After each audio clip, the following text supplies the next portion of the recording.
why aren't men reading? Ursula K. Le Guin is literally asking this question in the essay. There's a hierarchy of needs, and reading is not all the time the top of the hierarchy. It doesn't appeal to us because we have properly nourished our imagination where we desire a greater, more nourishing fruit. You outdid yourself there, sir.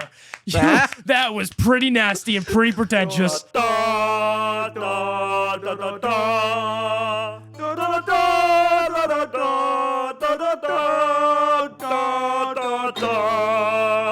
Hello, welcome back to the Ramble episode. I'm one of your hosts, Austin. I'm the other host, Richard. Why are Americans afraid of dragons? Why don't men read anymore? Ooh, Ursula K. Le Guin was asking this question in an essay she wrote back in 1974.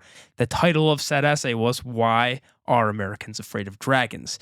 It is one of her essays in this book called The Language of the Night. It's a couple pages to a dozen, 10 pages, 7 pages in the physical copy, not long at all. Yeah, I think I read it on the PDF, so 5 pages in total. This is going to be, we're going to give the background of the article, explain what it says, our opinions on it. And this is a spoiler warning type thing. This is just Ursula Quay's essay on her thoughts of why weren't men reading, why reading is so essential, especially fantasy. Just clarifying, you're not giving a spoiler warning. No. Okay, good. Because I thought you were, and I was kind of like, you're taking it a little too far. No, this is not one of those things where it's a narrative or a book that we're going to give you our spoiler-free.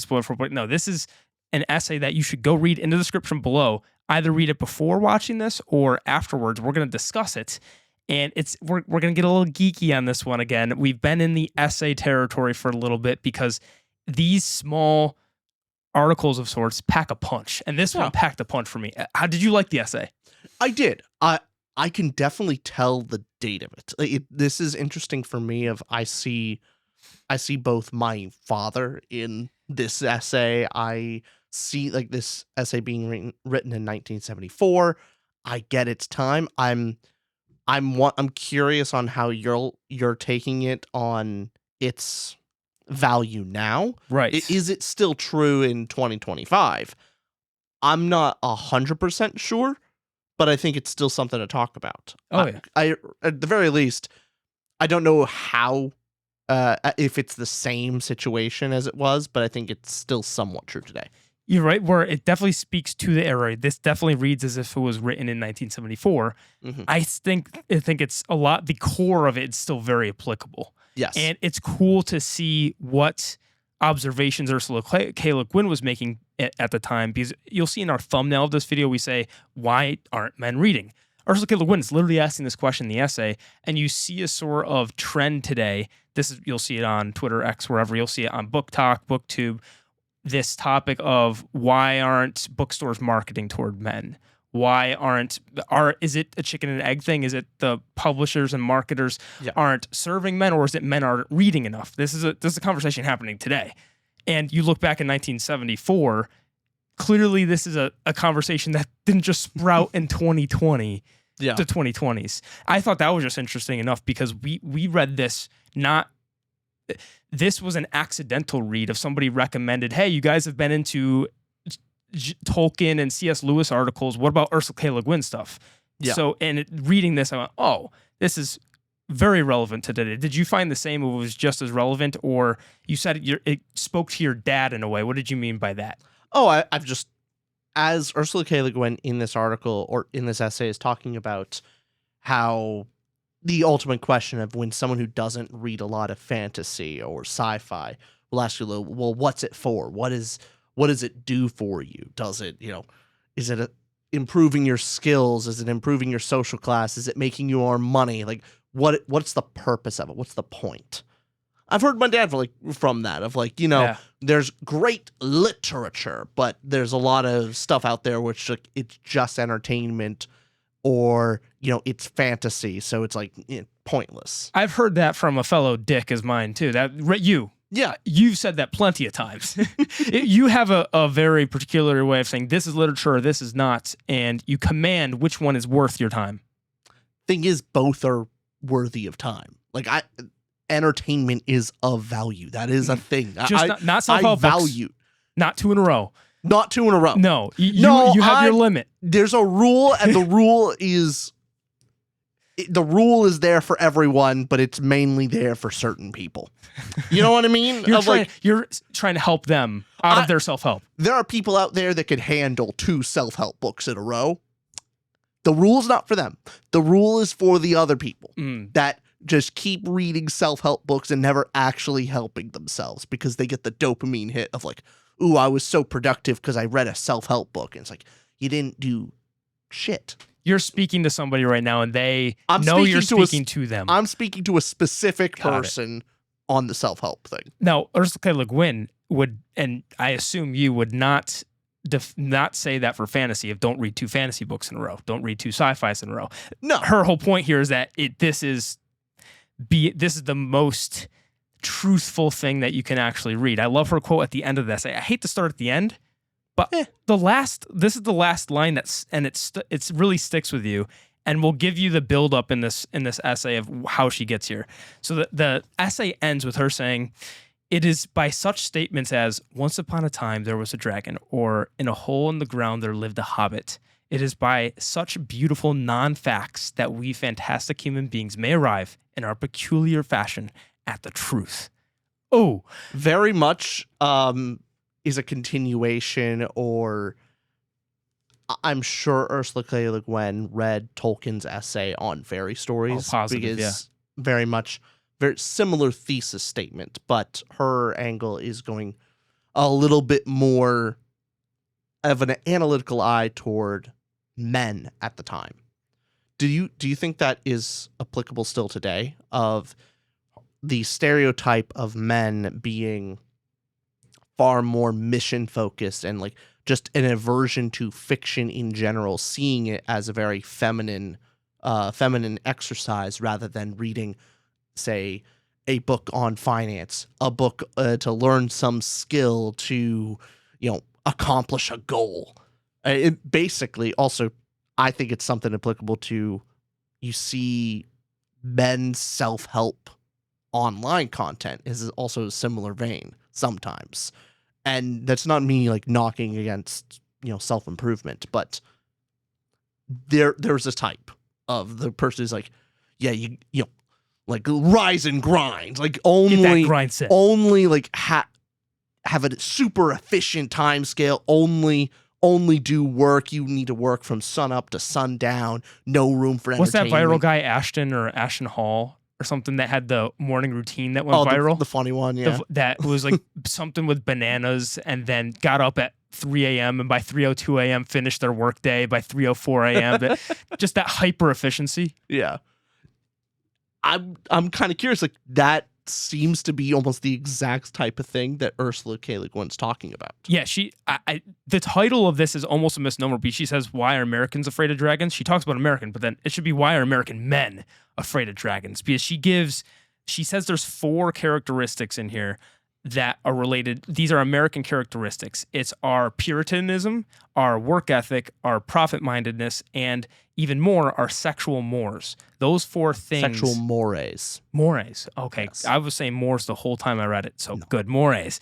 So Ursula K. Le Guin there is saying that the rejection of the entire art of fiction, and more specifically fantasy, she says, but of fiction in general, is seen in such a negative light to American men because of those 4 things. And she breaks that down by saying the Puritan values and this American mindset, which she's speaking in 1970s. We can bring that to today's conversation. But she says this: "To read War and Peace or The Lord of the Rings plainly is not work. You do it for pleasure.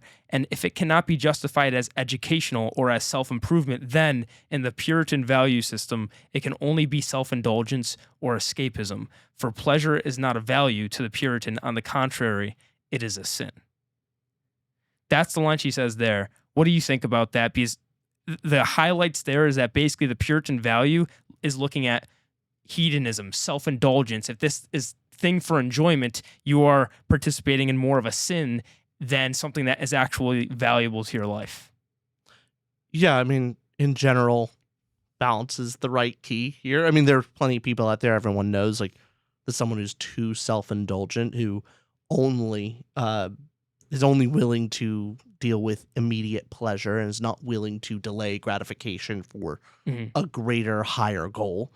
That's a lot of people, ourselves included. So, but then the other side of the stick is, yeah, never allow yourself to have any type of pleasure and not allowing yourself to have fun. Yeah, you're gonna burn out and break. So, yeah, it's a folly to think that you can't have pleasure in your life and to classify that as a sin. I don't, yeah. If you were to maybe say anything, maybe certain types of pleasure would be a vice, and vices are something to be controlled, but not necessarily, excised from your life. A vice and sin are not necessarily like one in one. A vice wouldn't more be, or a sin would be a vice taken to its uncontrollable extreme. Does that kind of make sense? So you're saying a sin is a vice is something like as in gambling. You can Yeah. gamble and it could not be an issue or an addiction. If you go, I'm going to do a fun, here's $10 on this, and then you don't, it's a bad thing. It's a vice, but it's not that you indulged. Is that what you're saying? That Yeah, the sin is the worst, the extreme. Is that what you're saying? Yeah. And now we're taking more anecdotal, just secular talk of this. Anecdotal rather than facts, though. That's Yeah, sure.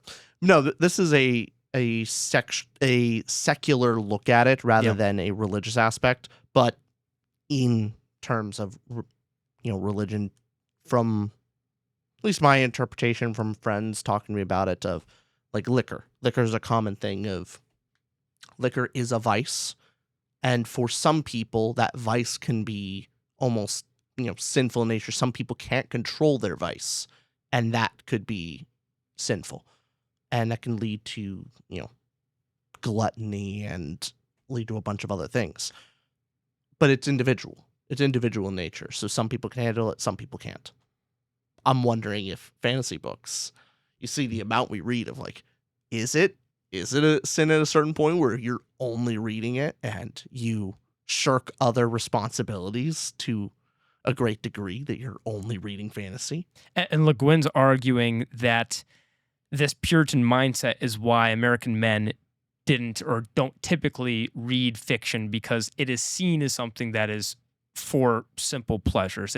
She says at one point in the essay, I'll probably bring it up again, but how the American man would be satisfied looking at saying, hey, we have a colored TV, we have 2 cars, I'm providing all this value, and sure, my wife can go and read her romance books, her soap operas that she watches, and look at it that way, where that is just entertainment. Because the mindset she's talking about is if something is just entertainment, where you go and you play a video game and it's just fun, it's an escape for you, and that kind of mindset.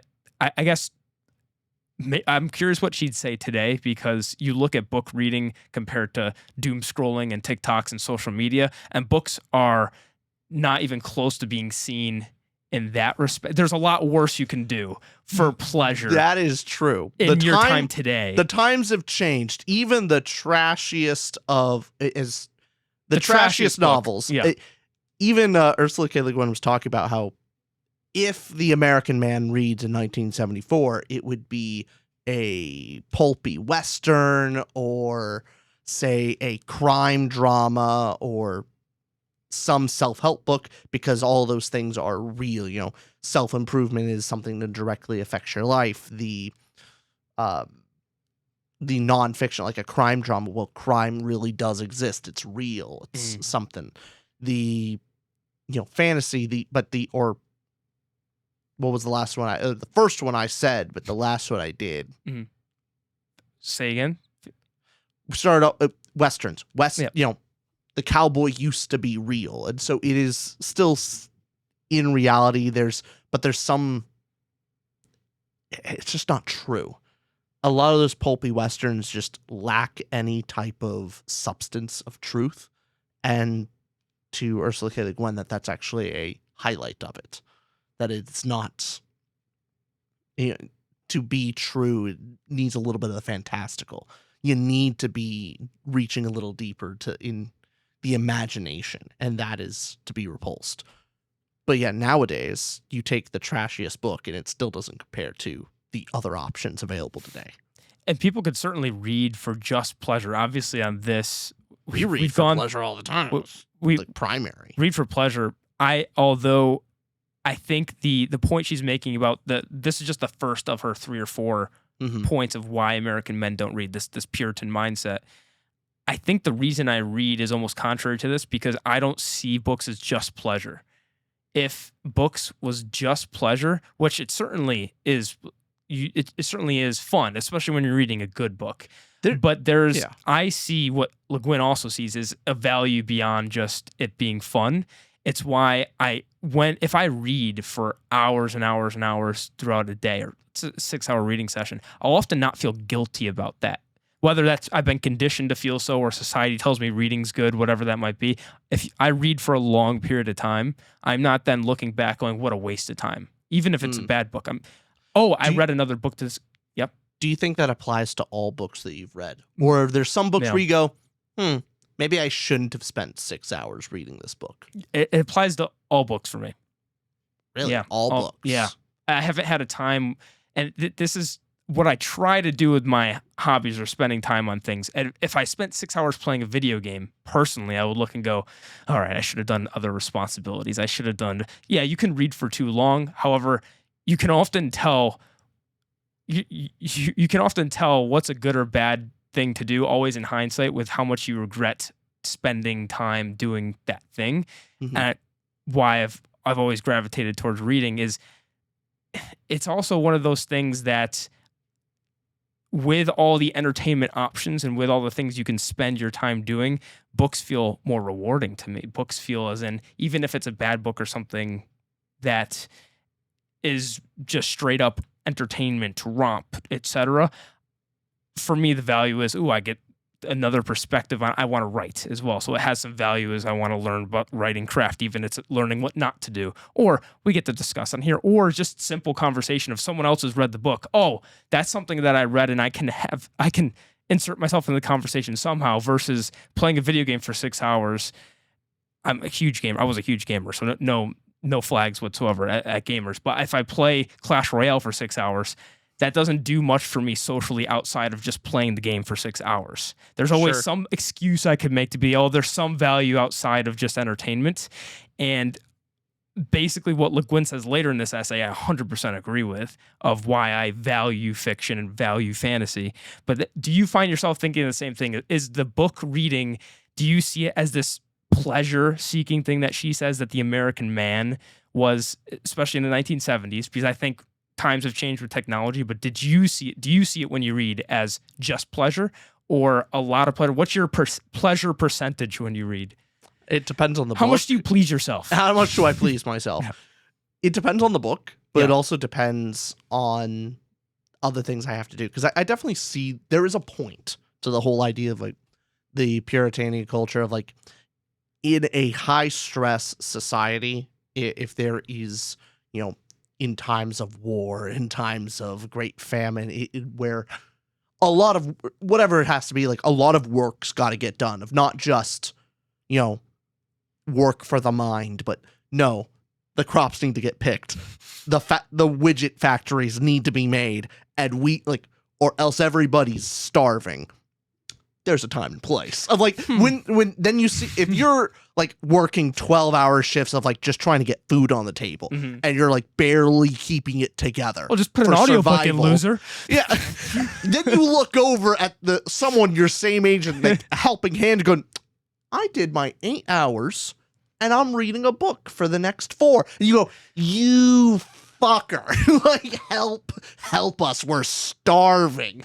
There's a point. There's a point to be like, there's a hierarchy of needs, and reading is not all the time the top of the hierarchy. Food and shelter is more important. So sometimes there's a point to that. Maslow would agree. Yeah.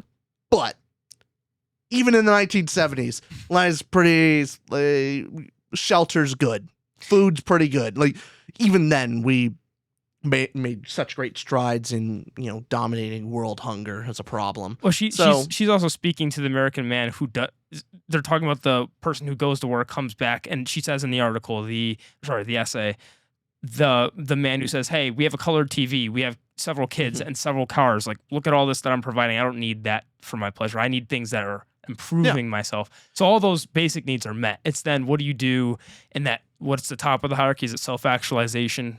Yeah. One of those things that we're already at that layer of the pyramid. It's then what do you do with your time? And she's arguing to that point of what is valuable. Yeah. Well, I mean, for the most part, men, I mean, this is both men and women value things dependent on the other. Like, men value having nice cars, a house, and provide for it. All of this is like the wife's inclusion in this is also a factor. The wife also wants a nice house. The wife wants color TV, 2 cars, all of these things. If the husband doesn't provide it, it could be a sticking point in a relationship. So it's not men are isolated of like, the wife going there going, hey, just read a book. You don't need to get the second car. You don't need to work on that promotion. I was going to leave this whole pressure. podcast if you didn't upgrade the seats. This was a thing I also needed. You might have bought them, but am I the wife here? That's not good. But I increased my value too of, I'm comfortable now. Yeah. Yes, look, we have colored TVs. We do have colored TVs. We it's do. Great. It's actually, and comfy chairs. You know what is hilarious? That nowadays the non-colored screens are more expensive. All the e-ink screens? E-ink screens are way more expensive than LCD. As in a pad, not TV. I spend way too much money on e-ink screens. Your whole phone's an e-ink screen now. I know. I love it. I bought a second e-ink screen phone. When did you do that? A while ago. I'm glad you hid it from me. I would have scolded you again for... You probably should. Spending your own money on things when you say, man, when Austin, I could be spending it on you. That's right. Hey, you could have gotten me a higher footrest. Yeah, I could have gotten you a nicer place to put your laptop. It's actually very comfy. Okay. Yeah. Oh, you also got this. Wow. All the benefits of the studio are great. Wow. Yeah. This audio has been improved because I spent money. On that thing. On that thing. That's right there. So it's out of frame. Which to the second point that Ursula K. Le Guin makes, she's saying, again, the rejection of the entire art of fiction is because the American characteristics for men is 1, their Puritanism, 2nd, their work ethic, and 3rd, their profit-mindedness. So talking about their work ethic and profit-mindedness, her second point speaks to the businessman. In this case, you're not being a good businessman, maybe. I've never have been. So she says... Will be. In the businessman's value system, if an act does not bring an immediate, tangible profit, it has no justification at all. Thus, the only person who has an excuse to read Tolstoy or Tolkien is the English teacher because he gets paid for it. But our businessman might allow himself to read a bestseller now and then, not because it's a good book, but because it is a bestseller. It is a success. It has made money. To the strangely mystical mind of the money changer, that this justifies its existence, and by reading it, he may participate a little in the power and manna of its success. If this is not magic, by the way, I don't know what is. I love that statement. That's such a good line. I love the idea of one. I do know that type of person. Of they will read the bestseller. You ask like why, and it's because it's a bestseller. I may be able to glean something off of it. It has sold a lot of copies. There must be something I can, even if it's value. Must be something of value there, more so than another book that is, highly recommended, but ultimately not a bestseller. So I've seen those people too. And that's why you'll see the delineation she makes where American men could read more nonfiction because they see that as valuable. If you read the economics thing or the self-help books or something that you can get immediate tangible effects to your life rather than, there's just that fiction book, that fantasy, all that stuff that what's a dragon going to do for my 401k? Yeah. Well, I mean, there's a point to be made on that of there are only 24 hours in a day. And if you do have large aspirations and goals, like anything worth doing takes a lot of time. And you just have to cut things out of your life. If you really want to accomplish something big and important to you, it's going to take time. And if you have to put food on the table and a roof over your own head, you have even less time. And so you only have so many hours of quote unquote free time in the day. What are you going to spend them on? Spend it on what you find most valuable. And sometimes that won't be fantasy books. Sometimes that won't be your side hustle or hobby. It does really depend on what you value at that moment. Thing is, I could totally see somebody looking at what I value the most, other than loved ones, of being books and literature and stories, and looking at that like, you freaking idiot. Yeah. They're just books. And me going, but they're books. But they're books. And this is why the essays from Tolkien on fairy stories, which we discussed, and this one, again, we'll get to her points, but why she expresses in words what I can't do myself, of why justifying this hobby is valuable. One of these days, you're going to read enough essays and you'll be able to express it yourself. Well, the thing is, I can only do that by quoting them exactly. So I'll have to pull up the laptop and go, okay, what did she say? Which, here's the third one she said. So she talked to the Puritan, the businessman, and I know the last reason are sexual mores. Our sexual mores. So she says that this is why the American man isn't reading.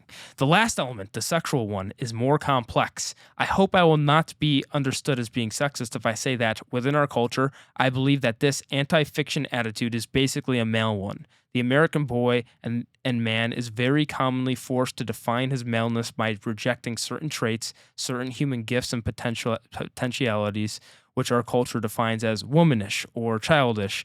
And one of these traits or potentialities is, in cold sober fact, the absolute essential human faculty of imagination. Remember this part of the essay where she's talking about just how men are taught to stomp down their imagination as they grow up more, and American boys. Do you agree with that statement? And looking at the 70s, do you think that's something that was true then that isn't now, or is it true then and now? I mean, it's all about degrees. It was certainly to some degree true then, to some possibly different degrees true now. But at least in my experience, it's not about stomping on little boys' imagination, but it's hammering into their head to not be a burden. That's the primary objective of man, is do not be a burden, be actually someone that can be burdened upon, that you will lift the burden of others. That is your goal. That is your primary function. And to do that, you need to have money. You need to be independent. You need to grow. You need to be able to provide things. How does imagination help all that? How does now, for the businessman, hey, you need an imagination to come up with a fancy business.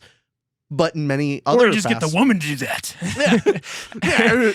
Hey, there we go. Great combo. Man muscles and woman imagination together. Man, woman, strong. Wheel of Time. We are compliments. Didn't need to read 14 books to learn that. Okay, anyways. Basically. But no, imagination is... I can see it. I at least didn't have that experience in my childhood. So, what about yourself? No, clearly, we're both reading. We're biased because we are the American man who is reading. And Yeah. now it must acknowledge men read less fiction than women do, or less fantasy in general than women do. The bookstores, whether it's the chicken and the egg thing of dominated by woman-centric fiction or fantasy. Romantasy is a huge thing. Now, again, that's a conversation about, is it just because women read more, which they typically do, or is that a result? Yeah, you have a point? Keep going. Sorry. Yeah, so that's one thing to put aside. Then the main point for Rich and I is we both do read a bunch. We are the guys who are into fantasy and nerd and geeking out about this. However, we grew up in a completely different era than Le Guin's talking about here. But I do think it's still true that socially speaking, it's what she's speaking to does speak true. That it's typically a male trait, or a male trait to push down imagination or push down some sort of, because she actually defines what she means by imagination. She says it's the free play of the mind, both intellectual and sensory. Now, I see that as the American man she's talking about it's very true, because you, like you said, your dad, who isn't the exact man she's talking about, but you can think of that American guy, businessman, who does look down at fantasy or just doesn't read it because doesn't find the value in that kind of imagination in that process, which I could see being associated with a man's trait. And I think this is one of those things that there's still some truth to it today, but was much more true back in 1970 than it was today. That's the thing it's slightly dated. However, it's still there. I can still see that for depending where you grew up. This is a big it depends thing. But what do you think? Yeah, it certainly does. And this was actually giving me so I was thinking about this question of, is the popular publishing industry not catering to men and therefore men don't read, or is it the opposite of, men don't read as much, so publishing houses are not catering to them? Which one came first? And my initial thought on this is, if this is a more advanced modern problem, I would think it just has to do with video games, because you look at video game numbers, and other than certain mobile games, video games is dominated by men. Just pure numbers wise, men play more video games than women by a wide margin, and that takes time. Video games is a huge time sucker. Like, it sometimes more so than books. Oh yeah. And books take a lot of time. Yep. Comparing books and games to something like a TV show or movies, like TV show and movies is far lower on your time investment scale versus books and video games take so much more time. And so if more men are playing video games, they're going to have less time to read books. That was just kind of my thought of like, maybe this is just more of a modern issue, but this essay gave me a bit more of a perspective of 1974, the same issue. Maybe it isn't just video games. Maybe it is something deeper. Well, you also walk into a video game store, or mainly if you walk into a bookstore in the manga section, you just see big old titties right in front of you. I think that's targeted toward men. If you just see... Tig old biggies those are mostly men. Yes. There's some cultured women out there that appreciate, but for the most part. If you're a true woman, you'd appreciate it. But you walk into the manga section, you'll see a bunch of covers like that still. I walk into Barnes & Noble and see that. Sex sells. Yes, sex sells. Wow. And on the opposite, that's why you go in a romantic scene, you just see a chiseled jaw, shirt off, abs showing, boy meets girl. Who's that targeted toward, I think? It's not... Generally, in terms of attraction, men are far more visual. Women are far more mindful. It is about the situation. It just takes different strokes for different folks. Whatever gets your rocks off. But no, that's when you pitch a spicy romance book. Yeah, is the cover going to have just an image of the guy with rock hard abs? Sometimes, but that's not as common or necessary. It's more you read the back or you get a description from a friend and you hear the type of guy and you go, yes, I'm there for it.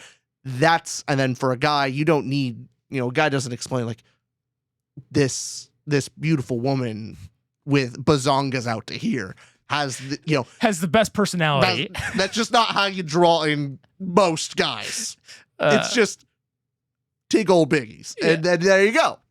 And then you're off to the races. We were just having a conversation, was it two days ago? 2 days ago we were having this conversation. We were hanging out with our friends who happened to be the patrons as well. That's how we met them like years ago. Yeah. And we were hanging out with our friends, and so and I won't say her name, but we were talking about who our celebrity crushes were, right? And people were going down the line, and somebody answered their celebrity crush, somebody else did, and I came to my turn. I said, you know what, this person would be like, oh, they're pretty attractive. And as people were looking up a picture of her, one of the women in the group, she's hilarious. She says, she just doesn't have a personality to her. I'm going, I wasn't talking about her personality. I don't think when you say you're talking about a crush, I wasn't paying attention to two large personalities in front of her. The thing is, I understood her mind of going like her like no, totally understood. Yeah. Like you can look at some celebrities' faces and their face tells a story of like, oh, this person is weird, quirky. Like, that person has a personality. Yeah. No, like, someone with that type of face doesn't have a dull personality. They just can't. It's impossible. They just have a look. And that's attractive to people. For a lot of guys, we're like, I don't need their face to have a personality. That's not what I'm looking for. That's not the primary objective. Yes. But it's just funny to see how the mind works. And when we're talking about this, how do we even get into this topic? Okay, because men not reading, who's it being targeted toward? And this American consumer businessman who's going, oh, I don't see the value in reading this kind of thing, blah, blah, blah, blah. That was the sexual mores. That's how we started on this. The sexual more. I'm going to get you there. Is that Italian? That's amore is love in Italian. Is that what it's saying? I don't know where it's from. It's sexual mores. But that whole, to wrap up that section, do you think that is true? Just on a baseline, is there truth to it? Yeah, there is. And I just don't know how much it is applicable today. I think in general it has gone down significantly, except there is a hyper. I know that community, those type of people exist within the like online self-improvement sphere. Yeah. Like, as much as I like Alex Hermosi, I love Alex Hermosi. I think he's a cool YouTuber, but mainly cool businessman guy. Is in that self-improvement circle. I like him because I think he's not exactly the same as a bunch of others. But you see the videos he talks about, like, in general, he would not be reading fantasy books. It's more of trying to focus on excising everything out of his life that doesn't directly improve his business, his health, and like his relationship directly. And like hyper focused on business and improvement. Do you think this would ring true for a man like him, where Le Guin says that this is what American men consume? The man who refuses to read novels because it's unmanly to do so or because they aren't true will most likely end up watching bloody detective thrillers on the television or reading hack westerns or sports stories or going in for pornography from Playboy on down. It is his starved imagination craving nourishment that forces him to do so, but he can rationalize such entertainment by saying that it's realistic. After all, sex exists and there are criminals and there are baseball players and there used to be cowboys, and also by saying that it is viral. By not as viral, but virile, by which he means that it doesn't interest most women. And whereas the American woman, she is allowed to read novels and even fantasies, but lacking training and encouragement, her fancy is likely to glom onto very sickly fodder, such as things as soap operas, true romances, nursery novels, historical sentimental novels, and all the rest of the baloney ground out to replace genuine imaginative works by the artistic sweatshops of a society that is profoundly distrustful of the uses of the imagination. And I want to go back to the part about men there, where that I thought that was a powerful way that Le Guin put it, that she says that man will go to things such as westerns or sports or pornography because of man's starved imagination and is craving nourishment, and does that in form because you're lacking that nourishment, lacking that, you go to things that are actually worse for you anyways. That I'm sure all this American man you're talking about who likes to think they're being the most productive and doing things that are realistic and real, and this is actually giving value to your life. Well, is that person still watching porn? Or are they still watching the Western slops out there? Are they still doing all these things which are less valuable likely than a lot of the other fiction that would be out there? That this point, when she was building up the argument of the Puritan, the businessman, and the sexual mores, I was going like, oh, this is something that is true in the 1970s. I can see how it's applicable today. But until she put it that way is when it clicked, and I went, I see exactly what she means. And that's where she started to convince me of her point, strongly so, because this is a modern issue as well. That's going to be timeless. Sex is always going to sell. All of these things that we might be talking about, how valuable is reading fantasy or how valuable is reading fiction, but we're assuming that person isn't seeking other entertainment, which they are. It's it's a choice of entertainment. It's a choice of what the fiction, the things that someone would see as not true, is cast aside, but you spend your time craving these worse forms of it. That certainly pornography is significantly less value, and to me, there's no comparison from pornography to fantasy books, and plenty of people spend time. And the way she puts it, of again, you are craving that to fill the gap of your imagination. I liked how she put that. Did you think the same? Because this is the point where I was starting to go, oh, you're spitting, Guin, you're spitting. There was the parts before I was looking and going, yes, certainly a lot of truth to it, but maybe not as applicable to today. That point in particular did actually speak to me, and also what it is today. Yeah. This will be very pretentious of me, but no, I think it applies to both of us. Oh. I think you and I will share this pretentiousness. I will be the judge of that. Because we have been properly feeding our imagination, that when it comes to a lot of slop and crap, imaginative stuff, like the cheap crap. Okay, yeah. The cheap stories, the stories we see on TV or movies that have just generally poor writing and just live in the, the boring reality. It doesn't appeal to us because we have properly nourished our imagination, where we desire a greater, more nourishing fruit. No, you outdid yourself there, sir. That was pretty nasty and pretty pretentious. That was next level. Yeah. And I think you agree with me. I'd say it in less pretentious words, but probably we get in the same spot. I'd masquerade it. I'd masquerade it. Yeah. I made the attempt to make it as pretentious as possible. You did well. Wow. I don't even like myself after you said that.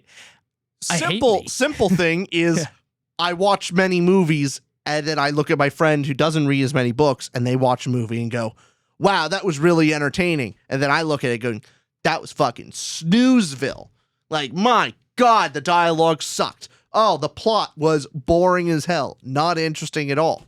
And I'm going, well, I've been reading books that have far more intricate plots, generally. You have more interesting, in-depth characters because you have the time with it. Generally, authors will spend a good amount of time on the dialogue, and you read some good books with dialogue. A lot of stuff you're going to see on the TV is just not as entertaining. Jaded. You're getting jaded. In a good way. I tasted the finer things. I am not interested in the slop as often. The beautiful thing about that is sometimes there's some slop that will slip in there. I'm going like, I know these are potato chips, but I can't help myself. I love it. The beautiful thing about that, because sure, that's the more you read, the more you watch, the more it needs to impress you in a way. If you've seen a lot of things, that can happen. The things that really get me going or surprise me is when I watch something that on the surface is simple, and just I love it just as much as those complex things or the intricate dialogue that I read that I think I know so much about. Because the more movie examples than book examples. I could give book examples like, Red Rising. I still love it. People wouldn't see that as high literature, but the examples of like Godzilla -1 as a film is pretty simple. It's one of my favorite. It's a 5-star, incredible freaking film. You have your other ones such as Emperor's New Groove, a Disney film, still slaps. You have your other simple Pixar films. When you say simple, these are things that also do the simplicity, but just do it to such a degree. They understand the trope that they are attempting to do to a deep degree, that it is not cliche, that they are almost redefining the trope. Where it's a new example of what I look for as the trope. If I'm going to be looking at like the monster movie tropes and all of the general storylines and beats that go along with that, like monster movies have been done over and over. Godzilla -1 doesn't break the wheel or anything, but deeply understands the story structure and beats of it, that it is one of my new examples of, yes, the monster movie and the tropes and what does it mean? Yes, that of, generally fear of great technological advance, with Godzilla being the atom bomb, basically. It's like, this is perfect. It does it so well. Guilt as well. It touched on so many incredible things. It's just what a film. We're getting off the point of the the other ways that the American man would spend their time of the Playboy magazine or the Westerns, which these are all things that feel more tangible, feel more real, could be, again, justified in this strange way, which it goes to her point, because on the one hand, she says the Puritan, the Puritan who sees this pleasure as not a value, but then also says that her third point, the sexual mores of the person who watches pornography or does this other things for pleasure.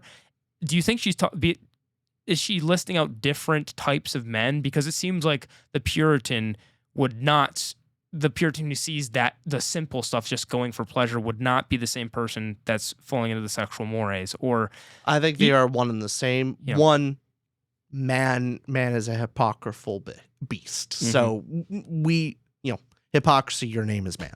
But overall, there are pleasures that are easier to resist, and generally sex is one of the hardest things to resist for man. It's the driving factor of, human nature. And so we talked about breasts way too many times in this podcast already. Yeah. But it's a lot easier to put down the book that is for fun, like to resist, playing catch versus, a beautiful woman throwing themselves at you. Both are temptations of different degrees. And so, I think it's the same person. And when it comes to answering, so Le Guin then goes on to, how can you convince this man to read? How can you get them to read? And she says, the man will ask, what's the good of it all? And this is what Le Guin says. The truest answer, unfortunately, he won't even listen to. He won't hear it. The truest answer is, the use of it is to give you pleasure and delight. She just says straight up, it's pleasure and delight. And then what the American man will say, well, I don't have the time for the pleasure. I don't have time for that. And the answer to that, Le Guin says, is the use of imaginative fiction is to deepen your understanding of your world and your fellow men and your own feelings and your destiny. That's the answer that Le Guin would give.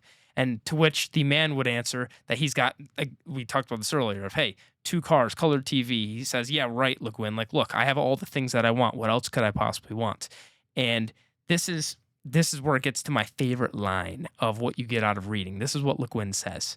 I love this. And this is beautiful. Okay. She says, the kind of thing you'd learn from reading about the problems of a hobbit who is trying to drop a magic ring into an imaginary volcano has very little to do with your social status or marital success or income. Indeed, if there is any relationship, it is a negative one. There is an inverse correlation between fantasy and money. That is a law known to economists as Le Guin's law. If you want a striking example of Le Guin's law, just give a lift to one of those people along the roads who own nothing but a backpack, a guitar, a fine head of hair, a smile, and a thumb. Time and again, you will find that these waifs have read The Lord of the Rings. Some of them can practically recite it. But now take Aristotle Onassis or J. Paul Getty. Could you believe that those men ever had anything to do at any age, under any circumstance, with a hobbit? And so that quip she says about how certainly somebody off the side of the road you pick up, hippie era in the 60s and 70s would have read Lord of the Rings. And then the American man looks at it and goes, yeah, that's why I don't read Lord of the Rings. No wonder. That's what there's that's a the reason foo-foo why they're into. There's a reason why they have to beg for their food, and I have 3 cars. They kept rereading Lord of the Rings to the point where they could repeat it. They have memorized it. I have done different things with my time. Yep. And to a point, there is some truth to that. There's a time and place for reading fiction.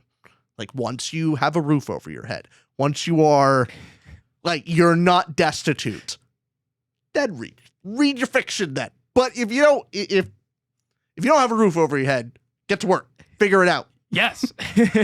But the genius of where this, again, article, it kept growing on me as it made point by point. Very cool thing that she did here is she made the American man a fictional character. She made the generalization of American man in the 1970s and turned it into a character, as in, when you're building a character archetype, a lot of the times you'll have characters' wants, flaws, and needs. She presents this American man who's not reading fantasy as and getting all the things. You have the cars, you have the television, you're secure for your family. She presents all of that as, yes, that is what you want. That is your pleasure. You're getting And everything you want, and that's those things are not bad either. Those are you're doing admirable goals. awesome. You're doing the things you want, and I can't argue. Le Guin says, "Hey, if they're happy, I mean, that's what they want." But she then goes to argue it's not what they need. She argues that fantasy, this imaginative world, is a need that the wants and desires of the everyday Puritan, sexual mores, and businessman is not getting, even though they might look at that person on the side of the road and think, yeah, of course, look at my life compared to theirs. And it seems that you're doing all the things you want, but there's this hole, there's this imaginative vacuum that you are forgetting about. And that's what she's starting to piece this together. And I'm really, for me, this is where I was rolling into her final point. And which do you want to jump in like that? The final point she makes there. What do you think in the conclusion of her essay? What stuck with you? The final point about childhood, yes, and that an adult grown properly is not a new being, but simply a larger child. That you should that the impulses of childhood should not be snuffed out, but should be nurtured and evolved into a more complex and evolved form. Your inclinations of childhood should not be. The right thing was she spent some time talking about the definition of discipline. That discipline does not mean repress. Discipline means controlled. And so the inclinations of childhood should be disciplined. So a child's imagination, when you see a child that cannot focus on what's in front of them and ultimately running out into the state of traffic because they're, daydreaming or whatever, that's uncontrolled imagination. But instead of stomping it out, you should discipline it. And so have it controlled where you can utilize it, grow it, have more imaginative thoughts. And so I like that idea of there's so many aspects of childhood that need to be nourished rather than repressed. That's a great way that she puts it, because at that point about discipline being control, that's what discipline is. Not discipline isn't pushing something and trying to hide it, because then that's more, again, that's fear. Yeah. That's fear. Why do Americans? It's why are Americans afraid of dragons? Repression is a fear. You're scared of it.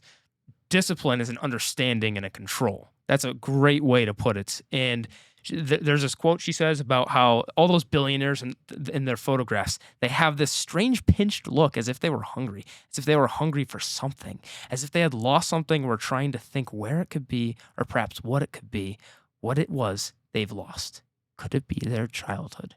She has this image of these billionaires who think they have everything that they want. That no, they might have not be able to recite Lord of the Rings. But hey, joke's on you. They have 3 yachts. But I have hobbits. What would you rather have? Le Guin asks. Now, It's hard to say I would rather have the hobbits. What about both? I'll be honest. I've been on a handful of boats. I'll take the Lord of the Rings. I'll also be honest, I don't want to ever own a boat. That's a lot of not just responsibility, it's a lot of upkeep, and you just want, again, you want the friend with the boat. You don't want to own the boat. You want a friend with the dog. You don't want to own the dog. I can't lie and say like a long-term dream of mine. Like I want a sailboat when I am much older. I would love to own a sailboat. That would be a great That's thing. exactly why I'm in the best position. I will have a friend with a boat. Yeah. Like I have a cat. You don't have to have a cat, but you get to pet a cat occasionally. It's great. I'm winning. I get all the benefits and none of the responsibility. and yes, that is how she does end the essay here. That I just want to quote these last 2 or so paragraphs, because this is literature. Everybody listen, if you're in your car, whatever you're doing, this is important to take away. She says, I believe that maturity is not outgrowing, but growing up. That an adult is not a dead child, but a child who survived. I believe that all the best faculties of a mature human being exist in the child, and that if these faculties are encouraged in youth, they will act well and wisely in the adult. But if they are repressed and denied in the child, they will stunt and cripple the adult personality, which is exactly what we were getting at. Except better worded Yeah, because we had to say Le Guin's words, yeah. Yeah. This is now, I have this all boldened when I was highlighting the essay. So she says, for fantasy is true, of course. It isn't factual, but it is true. Children know that. Adults know it too. And that is precisely why many of them are afraid of fantasy. They know that its truth challenges, even threatens all that is false, all that is phony, unnecessary, and trivial in the life they have let themselves be forced into living. They are afraid of dragons because they are afraid of freedom. Children know perfectly well that unicorns aren't real, but they also know that books about unicorns, if they are good books, are true books. All too often, that's more than Mummy and Daddy know, for, in denying their childhood, the adults have denied half their knowledge and are left with the sad, sterile little fact unicorns aren't real. And that fact is one that never got anybody anywhere. And then she concludes by saying, it is by such statements as, once upon a time there was a dragon, or in a hole in the ground there lived a hobbit. It is by such beautiful non-facts that we fantastic human beings may arrive in our peculiar fashion at the truth. How profound is that? I love it. Much better than the last essay we read. Which one? Oh, Death of the Author? Death of the Author. Screw that essay. That is God. Awful. That was too Awful. pretentious even for us. Yes.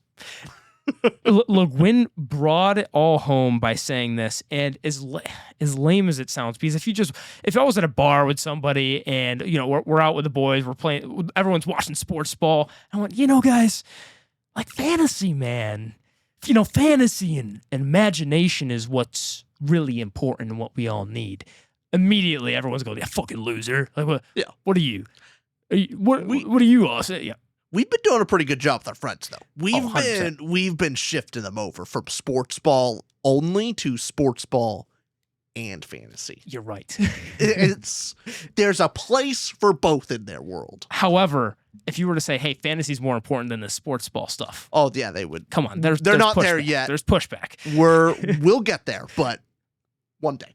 It's just that sentiment comes across that this is what I would mean by when expressing why fantasy is important, of that adults see, again, going off the fairy stories by Tolkien, this is where the two kind of correlate, and this is where Le Guin adds on to what Tolkien was saying about, no, it's not factual. Imagination, fiction, fantasy, it's not factual, but it is true. And that's an important distinction of what do you mean by true, and that in these fantastical stories, this is where you can get the most value and the most